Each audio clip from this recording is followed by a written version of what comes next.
I first got involved with the Cooper Square community back in second half of '72. Don't recall the exact month.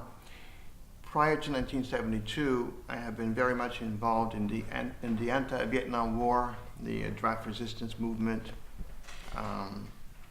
Even though I was only 18 or 19, but we helped to organize the demonstration that took place in Chicago in '68.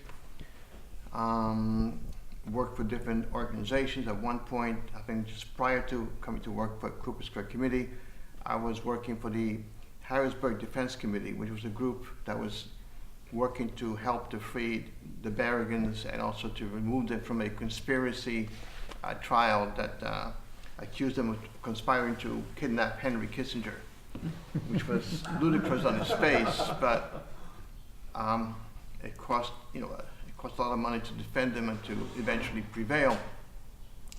And I came across, I knew about Cooper Square, but I came across Cooper Square walking by their storefront window, which was then on 2nd Avenue, 69 2nd Avenue. What year? It must have been '72. And I came across a sign, they were looking for an organizer. So I said, well, I've been doing it for free. Being paid for it is even better. And this was a period also when many people in the anti-war movement were going back to what they call fundamental social occupations. And I was looking instead for a new way to involve myself. And I was living in the neighborhood then. I was living on Mott Street, just a few blocks away. So I inquired, went in, got interviewed by a number of people, including Francis. And I never thought they would hire somebody with a radical background like me. Little did I know about, the radical history of Cooper Square. And I was hired as an organizer. And from that point on, I don't know if I came right after Bill Tatum or there was someone in between, I don't recall. But we started organizing the buildings and creating tenants associations, organizing rent strikes for better services, which is a little bit strange because the plan then was to demolish the building, so the city didn't want to do any major upgrades. But we got the electrical system at 63 4th Street, for example, replaced because it was in bad shape, even though the building was at that point slated for demolition. And we were hoping to implement the Cooper Square alternate plan, except that we were hit by a few crises, the city's fiscal crisis, the state fiscal crisis. The federal crisis was the first one. Yeah, and the Nixon moratorium on housing, no more affordable housing to be developed until he came up with the Section 8 subsidy program for developers. So we had to fight, this ongoing war, and the fight that we were faced with, which, as Fran said, started with the federal, was the plan by Roger Starr, a planned shrinkage, using the city's fiscal crisis to accomplish what urban renewal could not accomplish, because as Fran would point out later on, when you designate an area for urban renewal, you have to notify the residents of what you're doing, which gives people a chance to organize and to mobilize.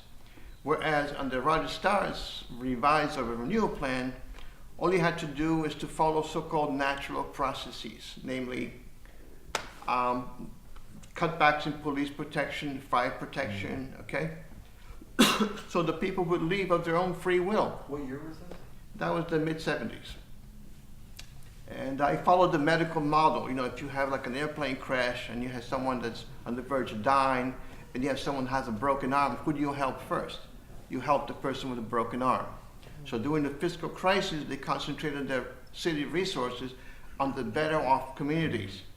And they let the other communities go by the wayside. That's how we ended up with the crisis in Harlem, East New York, okay, the South Bronx, okay? All suffered major cutbacks in services, police and fire protection. So that was the period when we were faced with buildings being torched by landlords to collect insurance, okay? In some cases, tenants burning their apartments so they could move into public housing. That also, happened.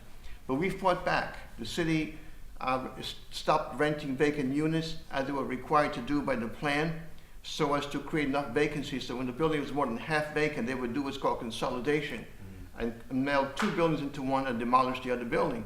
And we started moving in squatters, okay? So we eventually were able to prevail in the Cooper Square community, unlike the area east of Avenue Way where you see all these vacant lots and burnt down buildings because they weren't as well organized as we were. And that's just one facet. I guess I should stop by going for another two hours. I'll let